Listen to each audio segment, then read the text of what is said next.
Hey riders, today we're taking a look at a bike that I think is one of the most underrated releases of the year, and it's a bike that I'd be really happy to own.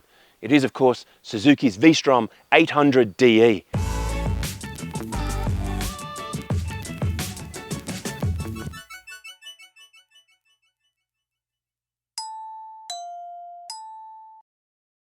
The 800 is actually more of a P-Strom than a V-Strom. It has a parallel twin engine, and that's upset some of the V-Strom purists around the world, of which there are many. But what's in a name? The Africa Twin started life with a V-twin, hence its name. It's now got a parallel twin engine, but Honda Africa Parallel just doesn't have the same ring to it, does it? Sometimes you just got to work with what you got. Suzuki claims that the parallel twin, being a more compact design, allows for a better natural riding position than a V-twin does. And that's a big part of why the 800 feels better off-road than any other V-Strom that's come before it. And it's not even close. One of the reasons I think the 800 DE flies a little under the radar is because in a world of extravagant promises, Suzuki is still the king of understatement. But with this bike, it feels like Suzuki's under-promising, but over-delivering. For my first hit out on the 800, I headed out onto trails that I know well and I've ridden a lot. That way I can establish a feel for the bike pretty quickly. And I was riding a lot harder than I thought I would be, which came as a surprise. And it had me looking for more technical trails than just the dirt roads. And this is not how I was expecting to be riding a V-Strom, but albeit with the occasional bottom out, the 800 seemed happy to push, and I was happy to oblige, in my own limited fashion. Cue slow-mo for dramatic effect. Nice.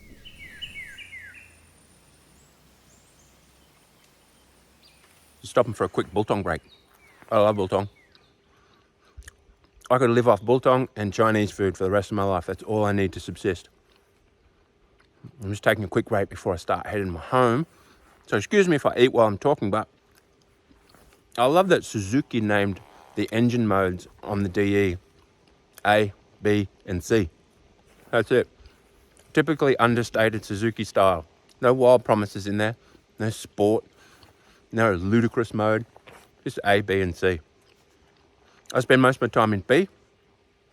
A is too much on the dirt for me. It's unreal on the road. It's wild, but it's too much on the dirt for me, so I stay in B with ABS off at the rear and traction control turned off. C mode is good for anytime you've got a real lack of traction. It's really quite detuned down from that B mode. So yeah, you'd want to have ridden into a mud party for that one. But B is absolute perfect, and it honks. That's good biltong. I'm gonna have Chinese for dinner now. What a day. What a perfect day.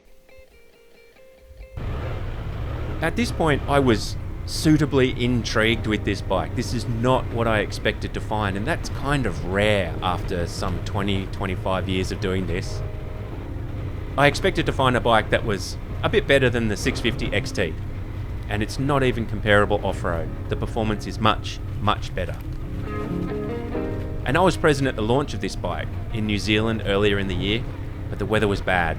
So this is really the first time I got a good feel, and I needed more. So I called my mate Sneddo. I said, let's go for a couple of days. I packed the Giant Loop Siskiyou panniers, and we hit the road. We didn't get far before we noticed that there was a vintage motocross meet on, and there's no way either of us could ride past that. Just have a look at these beautiful iron horses on display. And there was no way we were going to leave until we'd heard and smelt this.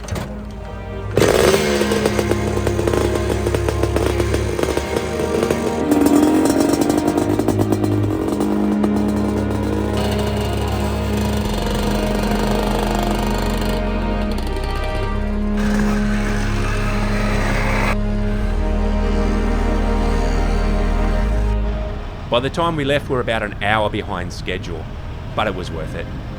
On the initial road section, the 800 felt brilliant and not totally removed from its V-Strom heritage. The engine has stunning pickup from bottom to mid, and the brakes are very strong but with amazing feel. We didn't get far before we reached our next distraction, which was a country town show and shine. What red-blooded Aussie can just ride past a display of SLR 5000s without stopping by to drool a little bit? Eventually, we hit the route proper. No more Tiranas, no more vintage bikes. Just rolling hills, dirt roads, the bush, and a never-ending supply of stupid Australian animals. Sneddo was getting a really good feel for the 800. He'd brought along his Tenere for the ride. He's had the suspension tuned on the Tenere, so it's a great bike to ride really aggressively. But on these sorts of roads, out of those two bikes, the V-Strom was by far the most comfortable. It has better wind protection, it has plusher suspension, it has a much nicer seat on it as well. And this is one of my favourite parts of this ride. I call this the Valley of, oh God, because that's the noise I make every time I come around the corner and see it.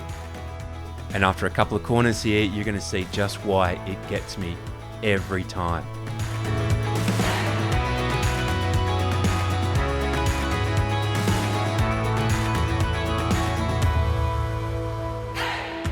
And there it is. This is what it's all about, right?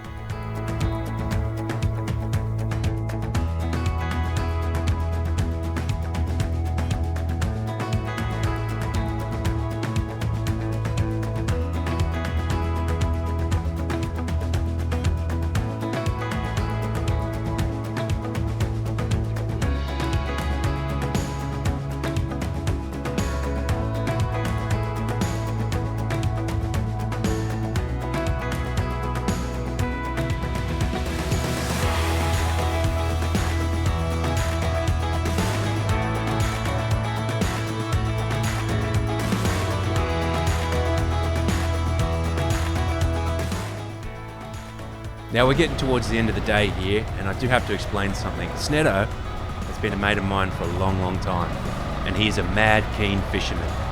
If he's not riding his bike, he's out riding his boat, pulling in monsters from the deep.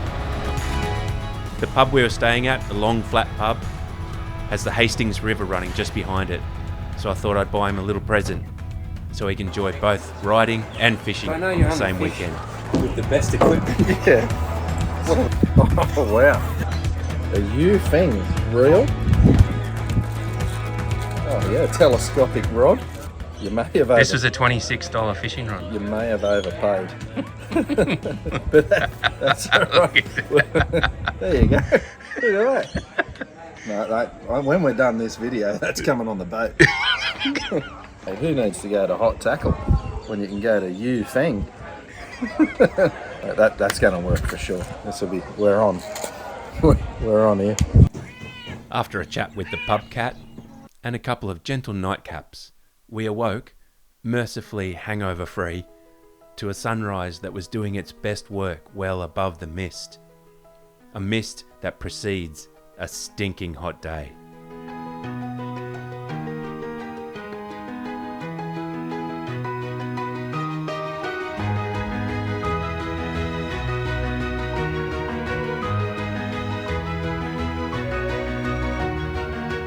But we had a mission. Sned was armed with only the best of fishing equipment a man can buy for $26 off Amazon. And so we wandered down to the banks of the river to begin an unprecedented assault on the fish population.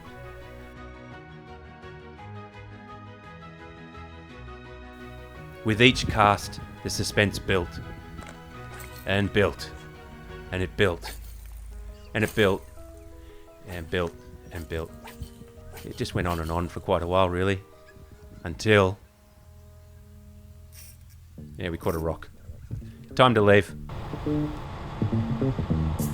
We'd been swapping bikes back and forth throughout the previous day, but on the run home, Sneddo decided he wanted to stay on the more comfortable Suzuki. On the roads we were riding, the 800 didn't shortchange us in performance in any appreciable way. And aside from being more comfortable, I'd even go so far to say the engine is more exciting than the Teneres. This is not what Sneddo expected to find on a V-Strom. This is the prevailing story of the 800DE. It's better than you might think. Now that's not to say that the 800DE is ready to take on your Tuaregs, Teneres and 890s of the world, because it's not. It has less suspension travel, it's heavier and it carries its weight higher. It is an adventure tourer at heart. But Suzuki has taken a big step away from the V-Strom road bike formula and towards proper adventure. And we were getting bloody hot just thinking about it. 40 degrees, which to our American friends is about 105 Fahrenheit. Means you stop at the next available river and fill your helmet up, throw some water down your back. We could see where there were some bushfires flaring up, which meant it's time to shortcut our way home. But as soon as I got home, all I could think about was going back out on the DE. So I left the Giant Loop Siskiyou panniers on. I threw some camping gear on top of that, and I headed off on a route that I've never taken before. A lot of it was twisty roads, which I kind of enjoyed, but I really start to have fun when the road gets dirty. And believe me, this bike is an awful lot of fun on this type of track.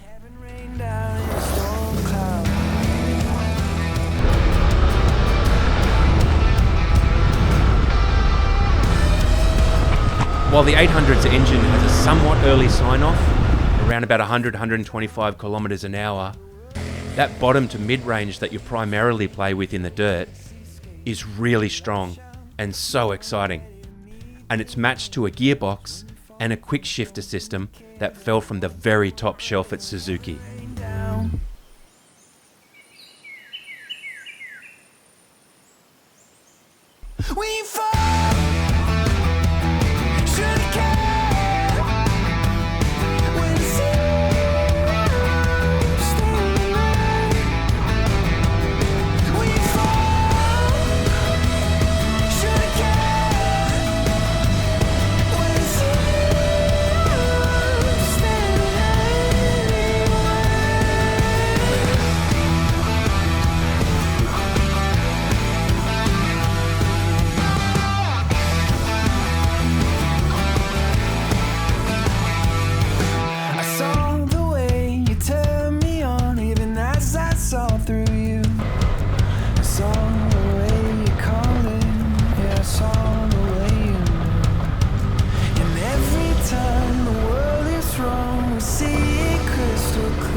One of the things I really love about this electronic system on the V-Strom is its simplicity.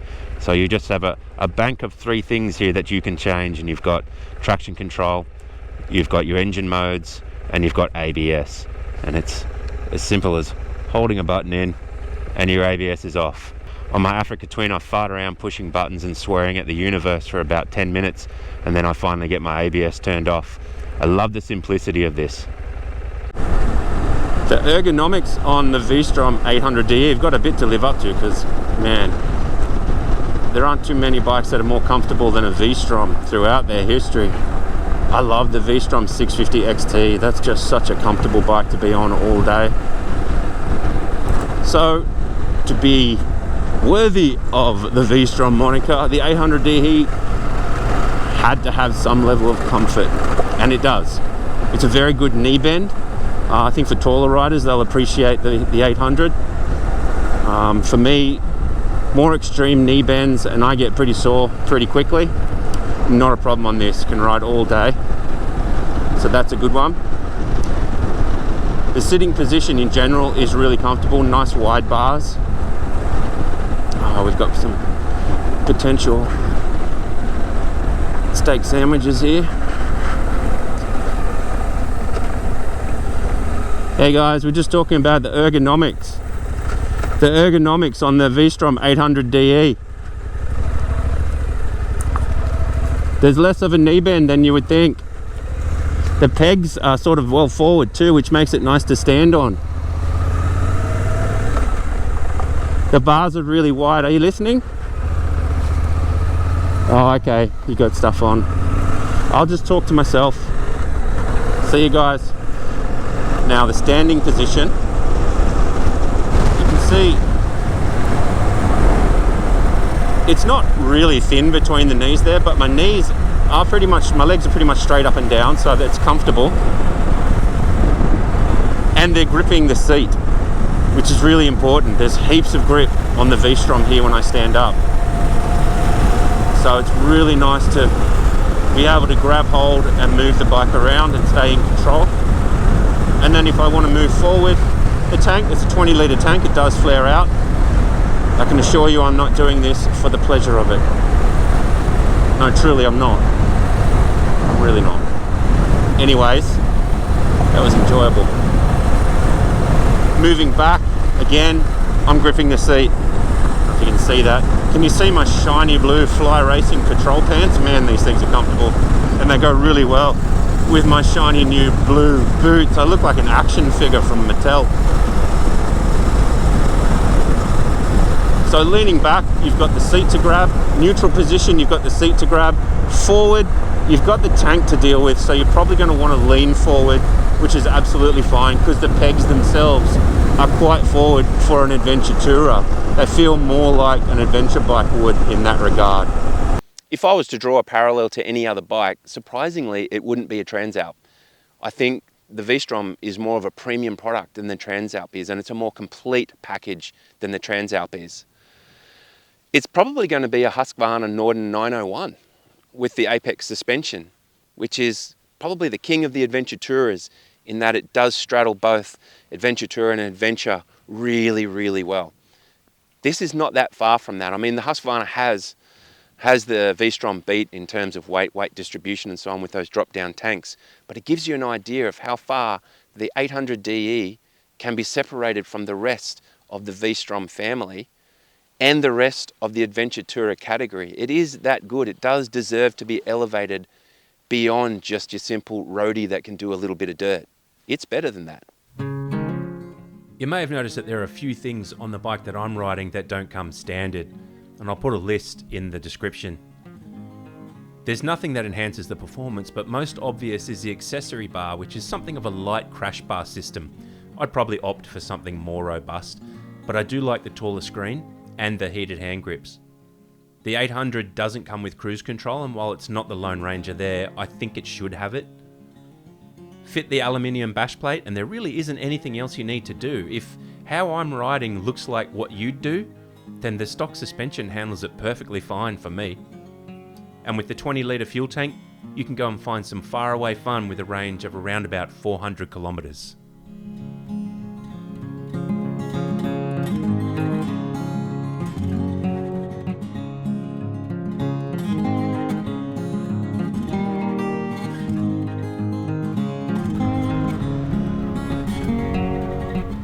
At the end of my day, I returned to my opulent accommodation via the pub for a couple of schooners and a brilliant butter chicken. I called it a night, keen for the restful sleep that only days of riding can bring. And then...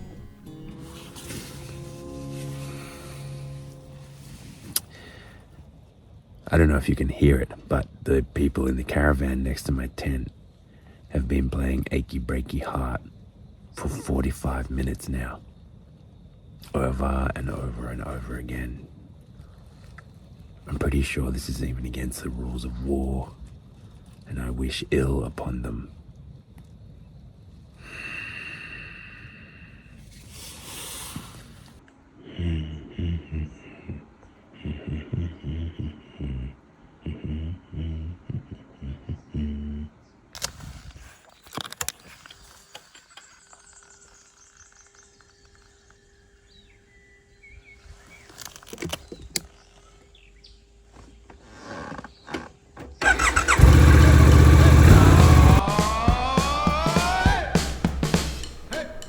I headed off the next day with Billy Ray Cyrus as my constant companion.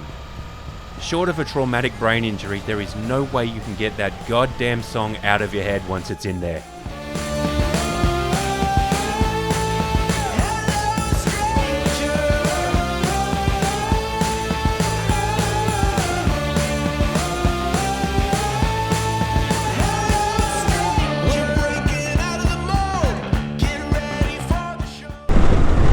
I came through here just a few days ago and went over this causeway, which looks like absolutely nothing to worry about, except the cow on the left hand side. But it is slipperier than dolphin snot, and I nearly ate shit, so... There you going, brother? Be careful of the causeway. It's always best just to slow right down, because there's no soft landings when you got a concrete causeway. Look out, 'cause here we go. Get ready, we're about to flow.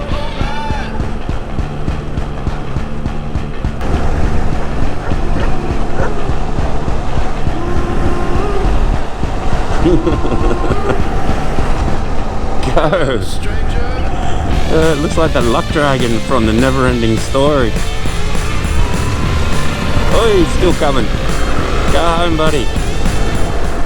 This is a versatile, fun, and satisfying bike to ride. It will no doubt benefit from Suzuki's legendary dependability. And while the price seems to be a barrier for some, it's better appreciated after you ride the V-Strom against its Adventure Tourer rivals. Give it a go.